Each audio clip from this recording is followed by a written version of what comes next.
All due I respect, just saw a video. you got no fucking I don't know who idea the what woman it's is. like to be number Who one. cares who it is, cool or something. I don't know. But anyway, I'm just saying it said I am love, and you will know who this message is for you. Blah blah. How they always do that crap. It's annoying, but not really. It doesn't bother me. However, it just reminded me of how much people talk about me so much. But anyway, doesn't really matter. Because when I was locked up during all that stress, right, that I was talking about earlier, I was being tested, and some people call it, the humiliation ritual, initiation ritual, whatever. I'm saying that I passed, and it was like, nah, I'm not joining none of y'all.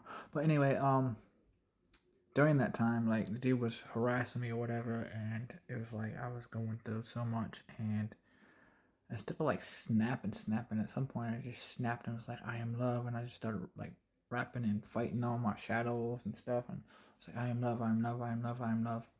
And I remember hearing the whoever was walking by on the outside in the jail, like I'm in a cell by myself or whatever, but I'm right next to the door that opens. When they walked, I was like, "Oh, did you hear what he said? They're always listening to me. And then of course, when I was in there, how many deputies came in there just to see me? You know what I'm saying? Because I guess because um when I did open my business, dude at Google looked out and I had my stuff blasted worldwide through the internet when I did open it, even though I was like getting so messed up with that I couldn't even like form words right, and I was still learning how everything worked. So it was really a lot. But back to when I was in jail, I said I am love, and I just like opened up spiritually and stuff. That was cool. I felt strong and awake, and I remember fighting all these things. That one wasn't really fighting, but I was just whatever. And then the deputies came in there and like put me on the bed and stuff, and like I banged my head against the wall. I was like, I don't feel pain, but I love you anyway. Anyway, another thing is when I was in Chesapeake Correctional Center, jail, there were so many deputies that came in there, like just to see me. I guess because of that, and I mean, there's my ex Veronica Marcus. She was a deputy in there. That was hilarious because I mean, it wasn't hilarious at the time, but look back, it's kind of funny because she was in there checking on me, and the dude Kevin Webb was in the next cell, and he was just talking shit to me, and she kind of asked him if he was okay, but I knew she was checking on me, and he was talking to her like he didn't have a clue. I thought it was funny. Now I look back, and I appreciate her for trying to look out for me. Also, there's Bowman. I think it was the youngest daughter from when I went to church at Greenbrier Presbyterian. There was three sisters, two older. She was the youngest, I believe. And when I went there, I was at Vacation Bible School, and I was kind of like, I don't know, an elder, so to speak. I remember kind of she took a liking to me and so on. I was kind of looking after her, you know what I mean? She was mad cool. When the pastor there, that was their daughters. And then there was also Counterman. Alex Counterman was there as a deputy. And I remember when I was in the hole for refusing the strip search, because they had already strip searched me. And I was like, I'm not taking off my clothes. That's why the deputies came in the first place. Um, Counterman came in there. He had a tattoo on his back that said, "Only the strong survive." That's funny. And there's another deputy that came in there. I don't remember what his name was. I could have swore it was my brother, though. But I don't know. Either way, I don't really care because he was holding out the key like this, an actual key to the door, and on he had a tattoo that said Jesus on it. You know what I mean? And I remember thinking, I'm like, that's so effed up that you're gonna rub a key and say Jesus on me. You know what I'm saying? In secret, yet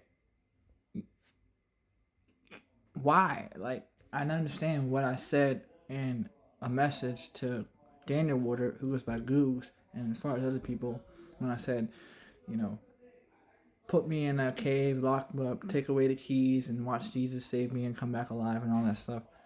I didn't literally mean it literally. Like, what? You have to put me through all that on top of, some of my music says, uh, Cry sometimes says that, I had a wifey and all this. I'd already been through that with Gene Jarvis. I didn't even go through that again with my ex-wife. But I mean, at the same time, Gene Jarvis and her demonic spirits were very similar, if not some of the same, as my ex-wife. Only they were like 10 times worse than my ex-wife. But I mean, there's that. But I mean, if you want to talk logical terms, then we would say they were mental illnesses. Schizophrenia, schizoaffective, bipolar type 1, 2, you know what I'm saying, generalized anxiety, depression, so on and so forth. They all have symptoms, but what they really are is spiritual warfare. At the same time, though, as I've said before, that medication can help you to get where you want to be to better yourself. Because when they first formed medication back in the day, it wasn't called sorcery because it all was plant based and all came, mixed together. But they used to try to take a patient and heal them naturally, and it would take years. Sometimes they wouldn't even heal. But when they found they could mix plants into a form, and then give them that, and it helped them heal within 3 to 6 months, they might have to take it, here and there, or might have to take it for a while, but it would heal them, and they wouldn't have to, they wouldn't have to take it no more, or whatever. That's cool, when you actually use it to heal somebody. But when you give somebody a shot of Haldol like they did me when I was younger, or they tried to zombify me on medication, I'm sure other people can relate, because they say you're too much, but yet you mean a danger to yourself or others. That's wrong. And then there's a lot of people that are even Elon Musk said it, that America is the number one country that is way more than any other country out there, any other place, that is super over-medicated with all these pharmaceuticals. Super over-medicated. And then think about how that shifts your minds. They don't want to talk about all these, illicit drugs like meth and all this stuff, But they don't want to talk about how pharmaceutical drugs alter your mind as well, and what kind of physical ailments come from those.